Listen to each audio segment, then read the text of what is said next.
This town was once home to over 2,000 permanent residents, 20 to 30 businesses, and had a major highway running right through it. Good old Route 66. Now, just over 70 years later, visitors to this location find only vacant grassy fields lined with its dirt and gravel streets. The only evidence that a town ever existed here. No homes, no buildings, and no residents. The Park Visitor Center, which is in an old inn that overlooked the Merrimack and the town, is off of exit 266 on Interstate 44, just outside of Eureka, Missouri. The abandoned site leaves one to ask the question why. Well, to know that, we have to return to the beginning to tell the story of the lost town of Times Beach, Missouri, as we take another trip beyond the exit.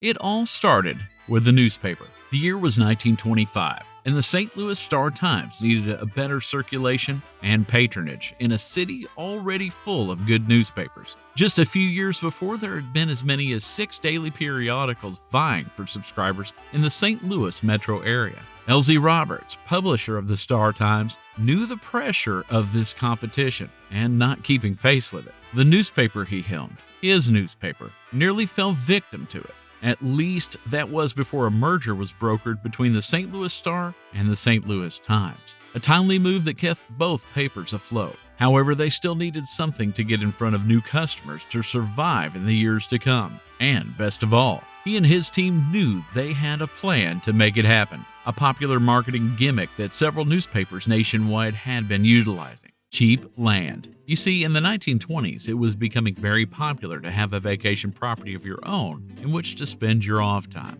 The post-World War I era created a boom of prosperity in the U.S., which in turn created something that had not been seen before, a middle class. Many of these middle-class families were looking for property ownership outside of the hot and busy cities, a place to rest and relax on the weekends. After all, this was the age before air conditioning and suburban life. Having a place to go cool off in the country was very enticing. To meet that demand, several development companies had sprung up, selling undeveloped land to the would-be buyers. In order to get the word out about their developments, they logically chose to advertise in local papers in order to reach their potential customers, a move that brought in new advertising money and made the newspapers very happy. However, some of the newspapers saw an even greater opportunity than just the advertising dollars they were receiving. An idea from some very savvy marketers came forth. What if they could make these new property owners permanent and loyal newspaper subscribers? With this, a genius marketing scheme was born, unfolding like this. The paper would offer a long-term circulation commitment, often 5 to 10 years, for a large upfront payment.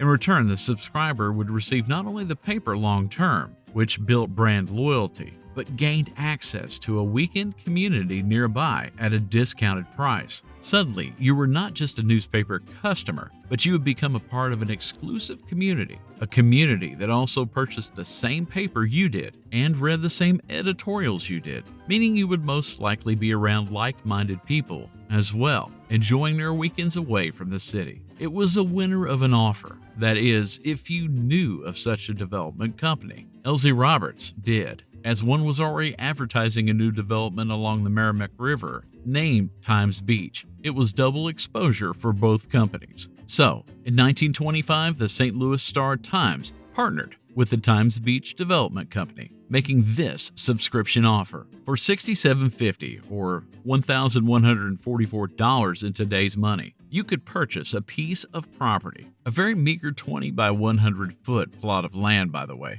With it, you received a year of the Star-Times. Now, this offer could also be paid in installments, and you had the option of purchasing additional lots, as many did. There were some requirements with the purchase, though. Within 2 years of buying, you had to have a cabin or home on the property. You couldn't just camp there permanently. Waivers for additional adjacent properties were available as well. That way you didn't have to build a structure on every property. All in all, it was a pretty good deal for both the paper and the development company, and readership bloomed. You could say the partnership was successful, lasting about 4 years. That is, until the Great Depression changed the lives of all Americans.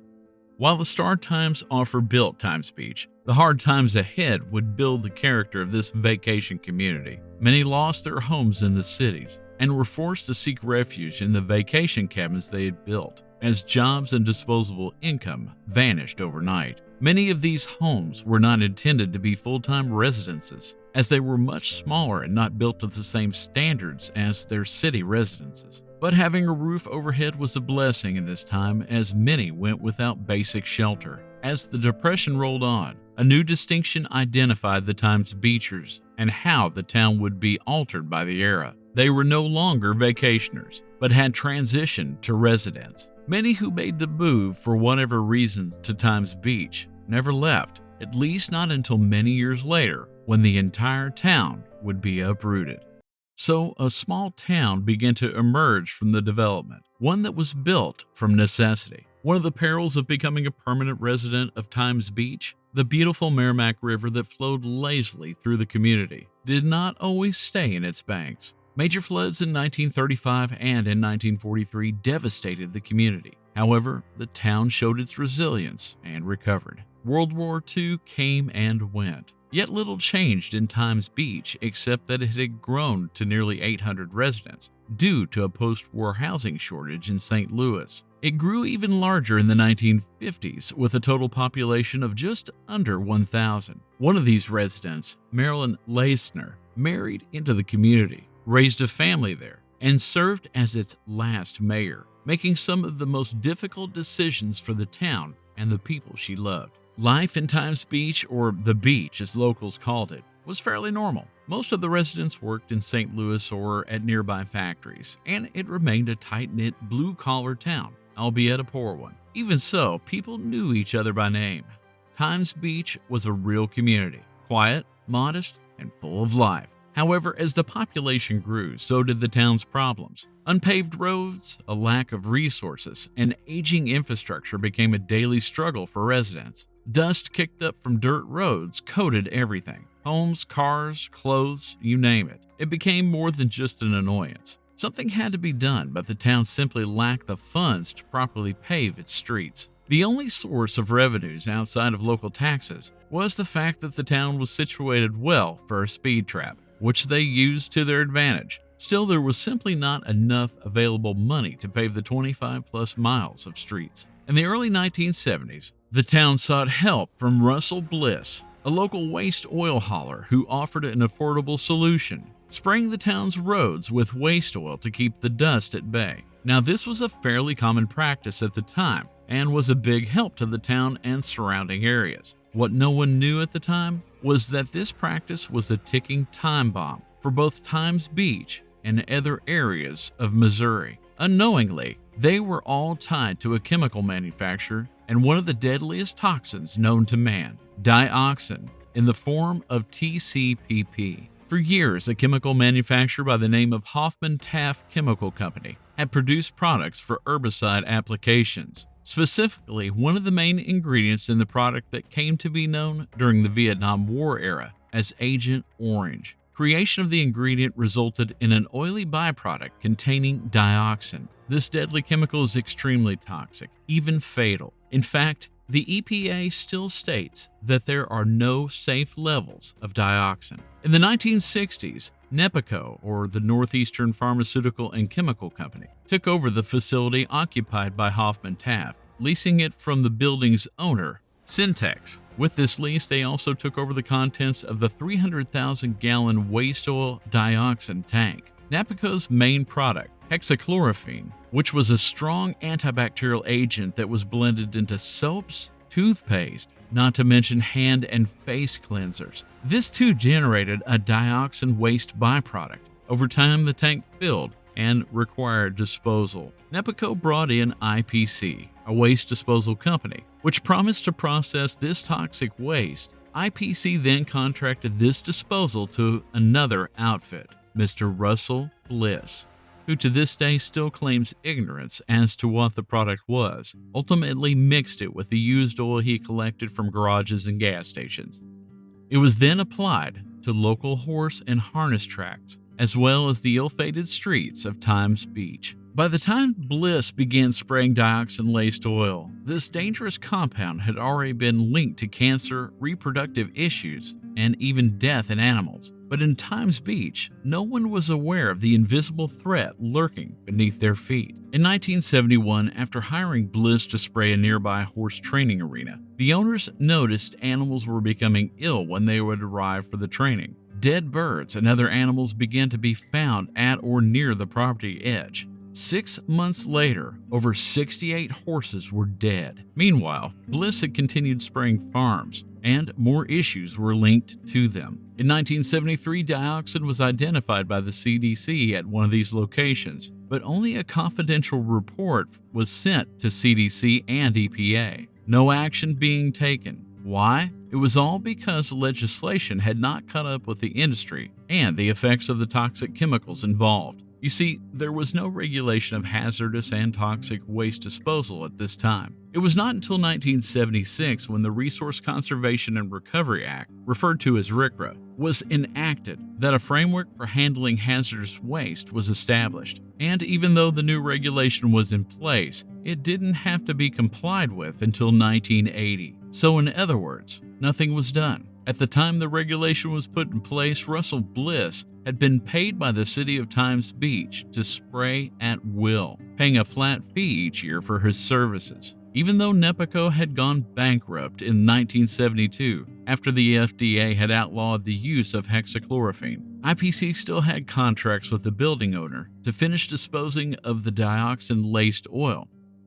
So Russell Bliss kept on spraying, at least until a former Nepico employee tipped federal EPA to a drum burial site not far from the Sinagra building in Verona, Missouri, initiating a huge investigation into other potential contamination sites. In 1979, the EPA began testing sites across Missouri, and the truth finally started to emerge. What they discovered was horrifying. High levels of dioxin contamination in numerous locations, specifically those associated with oil spraying and Russell Bliss. Moving forward to 1982, a reporter contacted the Times Beach town government to inform them that research he had been performing pointed to a life-altering problem for the community. An EPA document was leaked in 1982, revealing 14 confirmed and 41 possible contaminated sites in Missouri, with Times Beach being one of the most prominent due to its large population, which at this point was nearly 2,000. This report was a turning point, as residents had been unaware of the high levels of dioxin in their community for years. So, the town contacted the EPA and demanded that they test the site for these toxins. The EPA response was not good, as they declared it would be 9 to 12 months before there was a lab available to perform the testing. So the town approached an unlikely source and was referred to a lab that could accomplish the testing. The unlikely source? None other than Russell Bliss, the waste oil hauler. The town then took matters into their own hands. Due to insufficient funds for the analysis, the town asked for donations, even selling a bumper sticker that said, "Ignorance is bliss," an obvious poke at the now infamous waste hauler. The testing cost over $2,400, and this was only to find if dioxin was present or not. They didn't have enough funding to quantify the actual level of contaminant, if it existed at all. Unfortunately, it did. During this time, the EPA heard that the town had contracted a lab, and they jumped to perform their own analysis of the soil utilizing the same laboratory. What they found was astonishing. The threshold for toxic dioxin at this time was 1 part per billion. Times Beach was averaging around 100 parts per billion in their samples. With this information, they began to compile a report on the town, along with a long-term plan to deal with the contamination. As you can imagine, at this point, many inhabitants began to question the safety of staying in their homes. One such resident was Mayor Joe Capstick. After receiving the confirmation from the EPA, he resigned as the town's mayor and chose to move his family away from the beach. As board chairman, his successor, Sid Hammerman, was made acting mayor. Marilyn Leisner was appointed board chairman. Under Hammerman's tenure, which was very short-lived, a town division started between those wanting a cleanup versus those seeking a buyout from the EPA. Emotions, not surprisingly, ran high. These emotions would eventually claim Hammerman's marriage, as he was firm on the point that he was staying in Times Beach while his wife was preparing to leave. 6 months after her husband made his stand, Mrs. Hammerman left Times Beach permanently and filed for divorce. Without surprise, he resigned his post as mayor and moved away. This left Marilyn Leisner as successor to the mayor, just as the EPA report came through. With the town already in crisis, the government issued an unprecedented order. Times Beach was to be evacuated and permanently abandoned. To add to their woes, the mayor was then informed by the Army Corps of Engineers that a major flood on the Merrimack, one that could be of historic proportions, was headed their way. In the terror of it all, many of the townspeople gathered their belongings and left to stay with friends and relatives in the area. On December 5, 1982, the floodwaters spilled over the banks of the river, rising at an unprecedented rate. Those remaining, aside from some holdouts, escaped the town in any means possible, most by boat as the waters kept rising. Flood stage at Times Beach was 18.5 feet. A few days later, the water crested at a record 43 feet before they began receding, taking many things with it, but most frightening of all, tons of dioxin contaminated topsoil. The dioxin contamination, coupled with the record flooding, was a 1-2 punch the town would never recover from. As residents waded through knee-deep water, they were unaware that the EPA had just confirmed the worst. The entire town was contaminated beyond repair. There was no reason to rebuild. The EPA spoke of a town buyout at fair market value, but the townspeople were concerned about what that would look like. Leisner also felt the government was dragging their heels, not sure exactly what they were going to do. So the mayor obtained a petition for action. After obtaining the petition, she took it to the highest authority in the land, then President Ronald Reagan. After that, things began to change. Ann Gorsuch Buford, then head of the U.S. EPA, announced to the Times Beach residents that a town buyout had been approved and that appraisal and compensation for their properties would be forthcoming. However, her method for making this announcement, behind glass doors at a local motel with a PA system, only served to enrage those gathered, sowing further mistrust with the agency that was taking so long to bring aid. By 1985, Mayor Leisner was witness to an abandoned town, her town. About 7% of the population resisted the buyout, but in the end, their homes were condemned and they were forced to move out. All that was left were a bunch of empty homes in a now silent location that had thrived happily for over 65 years.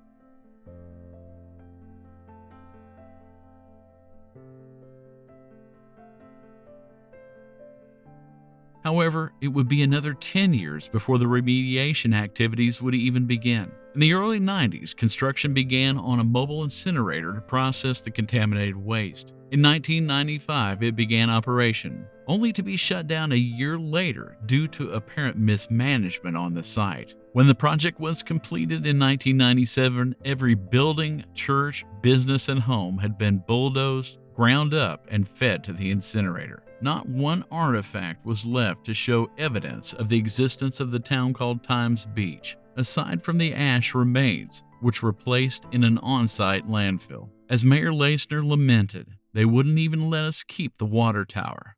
Fast forward to today, and the site is now a Missouri state park, named after the highway that once passed through it, Route 66. Grassy meadows abound in this quiet location, that is, aside from some I-44 traffic noise. The park grounds are excellent for hiking and biking, and the beautiful Merrimack River still lazily flows by. It's hard to envision that a town ever stood here. Some of the surviving residents still return here, often for an annual homecoming of sorts. They reminisce about neighbors and the good times they had in the town, all the while mourning what they lost. As for Marilyn Leisner, time has moved on from Times Beach. Now in her mid-80s, she lives in nearby Eureka, Missouri, and is still active as an alderman in her community. Recently, she took the time to travel and speak to those in East Palestine, Ohio, where the townspeople were seeking her advice on the Norfolk Southern rail incidents that had contaminated their town, which is facing choices similar to Times Beach. Should they fight for their community, or was it time to simply abandon the town? and move on. While many things were discussed, she kept encouraging the group that the most important thing for them to do was to stick together through thick and thin. There was a motto that the majority of the townspeople had chosen, and that was, if you can't remove the contamination, you have to remove the people from the contamination, regardless of the emotions involved. It might be said that lots of towns face disasters in many different forms: tornadoes, flooding, cold, and even economic disasters. While they are often acute and traumatic, we often have fair warning of their approach. In Times Beach, the townspeople face something that many communities have not: an 11-year slow poisoning of the town that they loved, which slowly became a toxic waste dump. Today, many laws are in place to prevent what happened here, often due diligence when sourcing contractors, liability insurance that covers such environmental instances, and regulations that hold the offenders accountable. The real tragedy of Times Beach was not just the environmental disaster it became. The town lost the best thing that it had going for it, the one thing that had seen it through so many years of hardship: its sense of community and neighborly love. Well, I want to thank everyone for watching our Times Beach video. If you have any comments, please leave them below. We'd love to hear stories from the folks that have been there. And if you haven't subscribed yet, we'd love to have you as a part of our caravan. Now, if you need any further information on Times Beach, we're going to link sites to it along with directions in the description below. And as always, you never know what you'll find until you go beyond the exit. Thank you for watching, and God bless.